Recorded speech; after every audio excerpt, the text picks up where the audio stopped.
back to the Compliance Kitchen podcast. This is Sylvia, and today I want to look at a study.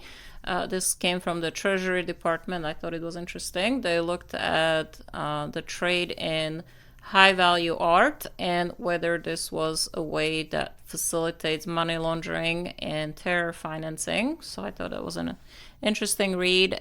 Before we get into that, please note that whatever you hear on Compliance Kitchen is not legal advice, and it should not be taken as such or used as such.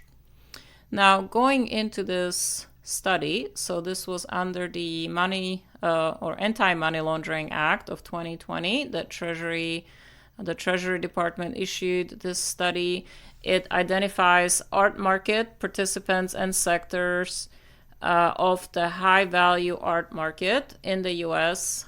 That may present money laundering and terrorism financing risks to the U.S. financial system. So that's what they were looking at. The study also examines what efforts U.S. government agencies and regulators, as well as market participants, should explore to further mitigate any such risks. So the study explains that most art market participants, including some entities that provide financial services within the high-value art market, are not subject to anti-money laundering or countering the financing of terrorism, or AML/CFT for short, obligations. Several qualities inherent to art, the high-value art market and market participants may make the market attractive for money laundering by illicit actors, specifically high dollar values of single transactions, the ease of transportability of works of art, the long-standing culture of privacy in the market, including private sales and transactions, and the increasing use of art as an investment or financial asset could all potentially make a trade in high-value art vulnerable to money laundering efforts. However, because high-value art market has infrequent use of cash, and also because of pre-existing requirements for financial institutions and commercial businesses to report high-value cash transactions, both of these are described in the study in more detail. These may make the institutional high-value art market a poor vehicle for laundering illicit cash proceeds.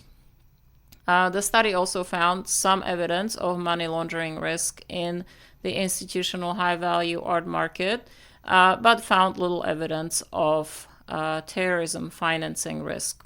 Now, that being said, there is the emerging online art market, and that may present new risks depending on the structure and incentives of certain activity in this sector of the market, and that would be through the purchase of non-fungible tokens or NFTs.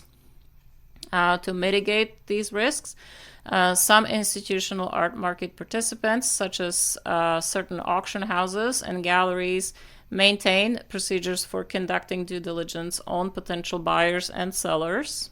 Institutional art market participants have inherent economic incentives, such as credit risk issues and reputation maintenance, to collect this information. But these good business practices, while they may help to reduce money laundering efforts in the art market, these programs are purely voluntary. So the procedures can be suspended or disregarded at the institution's discretion without any risk of the U.S. government bringing a civil or criminal enforcement action, which presents a vulnerability to the system. These programs are also less common in certain areas of the online art market. Illicit actors may attempt to utilize or bribe merchants, professionals, and financial service employees in the art market to ignore policies and best practices for a desired transaction.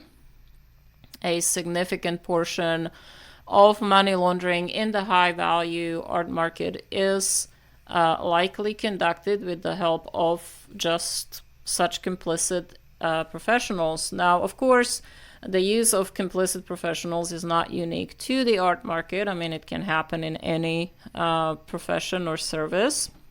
But the historically private nature of the high-value art market does make it a more challenging environment for government authorities to identify and investigate a potential money laundering activity.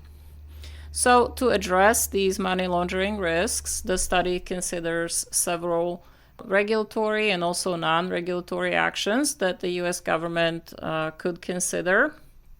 They tell us that the non-regulatory options could be providing government support for the creation and enhancement of private sector information sharing programs to encourage transparency among art market participants, and also updating guidance and training for law enforcement, customs enforcement, and asset recovery agencies. From the regulatory options, the study notes perhaps using targeted record keeping and reporting requirements to support information collection and money laundering activity analysis, and also applying comprehensive anti-money laundering and counter terrorism financing measures to certain art market participants.